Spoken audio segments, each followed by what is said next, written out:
Bonjour, je suis Yves Kéan, le directeur de l'agence CNPS de Boaké. D'accord. Euh, Aujourd'hui, nous allons parler du régime social du travailleur indépendant. C'est quoi ce régime-là? Le régime social des travailleurs indépendants est un système mis en place pour assurer une protection sociale aux travailleurs indépendants. D'accord, ça se passe comment? Il faut dire que le travailleur indépendant, c'est une personne auto-entreprenante, auto-employeur, c'est-à-dire une personne qui est à son propre compte, donc qui exerce une activité génératrice de revenus et qui n'a ni patron ni supérieur hiérarchique. Donc une personne qui exerce pour elle-même. Et dans cette catégorie, nous avons les commerçants, les artisans, les artistes et professionnels des médias qui sont à leur propre compte évidemment. Nous avons les personnes et professions libérales. Nous avons ce qu'on appelle les mandataires sociaux, donc les responsables d'entreprises qui ne sont pas salariés. Nous avons également des sportifs. Nous avons des personnes du monde agricole et également des religieux. Ces personnes bénéficient de prestations en termes d'indemnité journalière, c'est-à-dire en termes de revenus en espèces, qui leur permet de continuer d'avoir un revenu même en cas d'incapacité. Incapacité pour raison de maladie, d'accident, de maternité. Et plus tard, lorsque les forces lâchent du fait de l'âge, un travailleur indépendant peut bénéficier d'une panoplie de prestations servies dans le cadre de la retraite. Voici autant de prestations qui sont servies aux travailleurs indépendants dans le cadre du régime social des travailleurs indépendants. D'accord. Qu'est-ce qui a motivé ça au niveau de la CNPS? La mise en place de ce régime, donc pris par l'État de Côte d'Ivoire, a été motivée par le fait qu'en Côte d'Ivoire, le constat a été fait selon lequel 90% de la population active, les travailleurs en Côte d'Ivoire, ne bénéficiaient d'aucune couverture sociale. Les autres 10% étaient constitués des travailleurs salariés, donc des personnes du privé et assimilées, et des travailleurs fonctionnaires. Donc les travailleurs indépendants étaient depuis de longues décennies sans protection sociale, alors que ces personnes contribuent activement à l'économie du pays.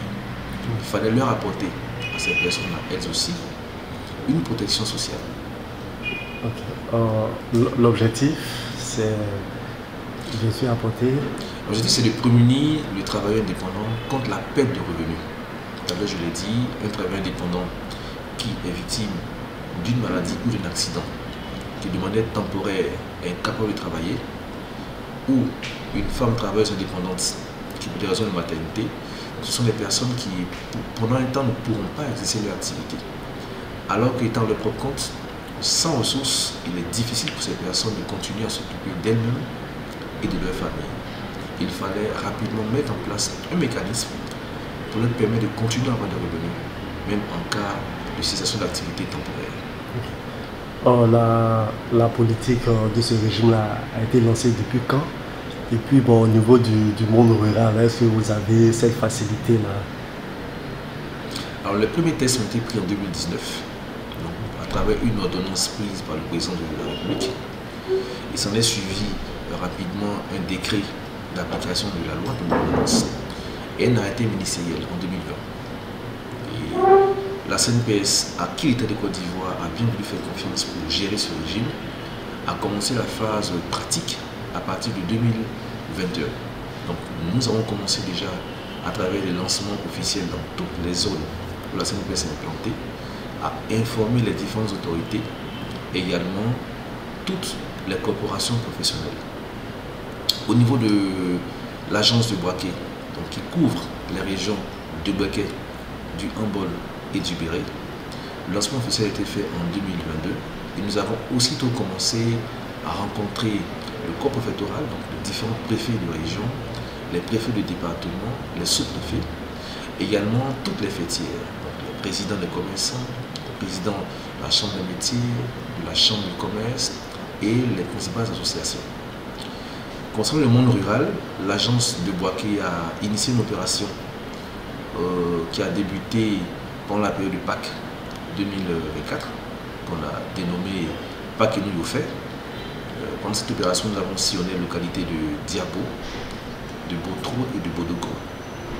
Il s'en est suivi avec l'appui du préfet du département de Sakasso, une opération dénommée Walebo, qui a débuté au cours du mois d'avril et qui s'est poursuivie en mai et juin. Et ces deux opérations cumulées nous ont permis de pouvoir enrôler dans le monde rural environ 4000 personnes. Ce sont des personnes à qui nous avons expliqué les biens fondés de ce système-là et qui se sont fait enrôler. D'accord. Dernier mot, un message particulier? Pour ceux qui sont encore dans le doute, il faut dire qu'au niveau de Bouaké, nous avons déjà commencé à servir des prestations. Donc, au travail indépendant qui remplissent évidemment les conditions, nous avons déjà pu payer des indemnités journalières, donc donner des revenus à 3 commerçants déjà, donc qui remplissaient pleinement les conditions. Donc, ces femmes ont bénéficié de congés de maternité au même titre que les femmes travailleurs salariés fonctionnaires.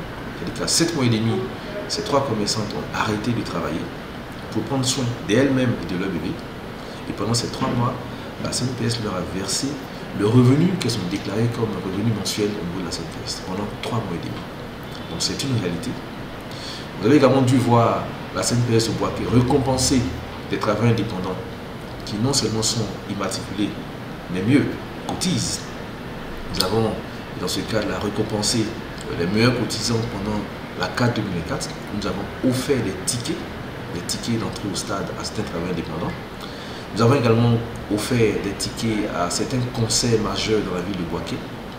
Et au cours des mois de juillet et août, nous avons apporté des prisons avec une équipe de la télé pour se rendre sur les différents lieux d'exercice professionnel de travail indépendant et en présence de leurs amis, de leurs collègues et de leurs connaissances, leur apporter des présents tout le monde dans cette pièce. Certains ont des t-shirts, des sacs, des parasols et plusieurs gadgets de cette pièce pour dire que c'est une réalité. Ce que la CNPS veut surtout, au-delà du simple fait d'enrôler les travailleurs indépendants, c'est de leur permettre de bénéficier de ce système intéressant, généreux et bien pour eux que l'État de Côte d'Ivoire a bien voulu mettre en place. Donc nous invitons toutes les fêtières, donc associations de quartier, associations d'activités professionnelles, les représentants des marchés, des métiers, ainsi de suite, à se rapprocher de la CNPS. Et nous nous ferons fort, nous, CNPS, d'aller vers eux pour leur présenter le RSTI et procéder à leur enrôlement. Et je rappelle que l'opération d'enrôlement ne dure qu'à peine 1 minute. Et pour se faire enrôler, il suffit juste de produire une pièce d'identité. Pas besoin de justifier son activité ou son revenu.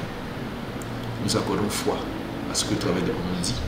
Et en 1 minute, nous procédons à son enrôlement. Il suffit juste de produire soit une pièce d'identité, donc la CNI pour les Ivoiriens, ou la carte consulaire pour les non-Ivoiriens, ou à défaut de produire un permis, ou encore un passeport, ou encore la carte CENAM, CEMU, ou encore une attestation d'identité, ou tout autre document, un jugement supplétif, une lettre de naissance, tout document qui nous permet nous, de pouvoir avoir les éléments d'identité du travail indépendant. Et cette base, nous procédons à l'enrôlement. Et quelques jours plus tard, le travail indépendant reçoit son numéro d'immatriculation via SMS ou email. Et à partir de là, il peut maintenant lui-même librement et à son rythme commencer à procéder à ses cotisations. Alors, concernant les cotisations, nous privilégions, surtout que le travail indépendant, c'est difficile pour lui de quitter son service, son lieu de travail, et puis se rendre à la CNPS ou à la banque pour faire un paiement. Nous faisons la promotion surtout des moyens de paiement par mobile money. Pour nous, c'est beaucoup plus aisé, avec des syntaxes assez faciles pour le travail indépendant, qui peut lui permettre, là où il est facilement, pouvoir procéder à ces paiements. Et les paiements ont une souplesse de paiement, et il n'y a pas de frais pour tous les paiements qui sont faits par mobile money. Donc nous vous invitons à nous contacter et nous ferons fort d'aller vers vous. Et n'oubliez pas qu'aujourd'hui la CNPS, c'est pour tout le monde.